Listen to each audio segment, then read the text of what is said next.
ہماری مدد کیوں نہیں ہو رہی؟ اس پر بھی ہلاکو خان کا واقعہ، میں پھر میری گفتگو ختم۔ علاء الدین خوارزم مسلمانوں کا بہت بڑا سپہ سالار ہے۔ وہ لاکھوں کی فوج لے کر ہلاکو خان کے مقابلے میں گیا۔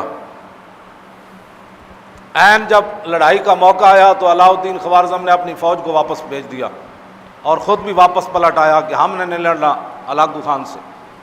لوگوں نے کہا کہ یہ آپ نے کیا کیا ہے؟ وہ بغداد کی اینٹ سے اینٹ بجانے آیا ہوا ہے اور آپ فوج لے کر واپس آ گئے، کیوں نہیں لڑنا چاہتے؟ توجہ کرنا، ہماری مدد کیوں نہیں ہو رہی؟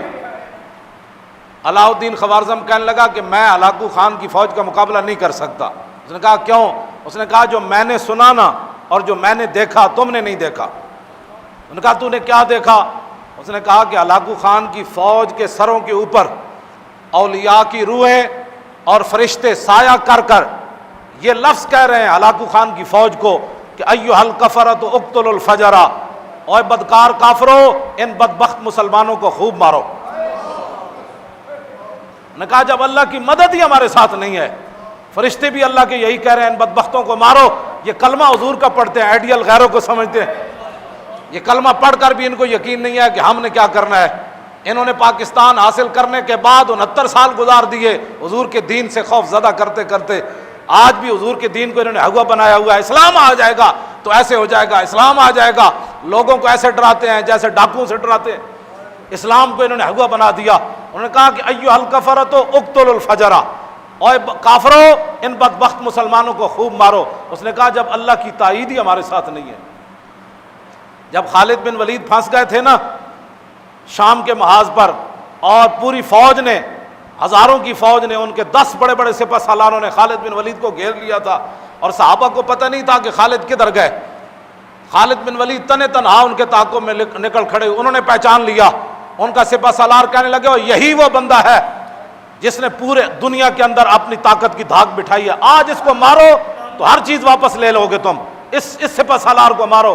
خالد بن ولید فرمانے لگے مجھے موت سامنے اس دن نظر آ گئی، میں اپنے گھوڑے سے نیچے اتر آیا، ہزاروں کی فوج کے میں گھر گیا، ان کے سپہ سالار آ گئے۔ آپ فرماتے ہیں کہ ہاتھیوں کی طرح ان کے سپہ سالار تھے جنہوں نے مجھے گھیرا۔ جب خالد بن ولید، اس صحابہ کو پتہ ہی نہیں ہے خالد بن ولید کدھر گئے، تنے تنہا ان کے پیچھے بھاگ کھڑے ہوئے۔ جب یہ صورتحال بن گئی تو تھوڑی دیر کے بعد انہوں نے کہا کہ خالد آج نہیں بچ سکتا۔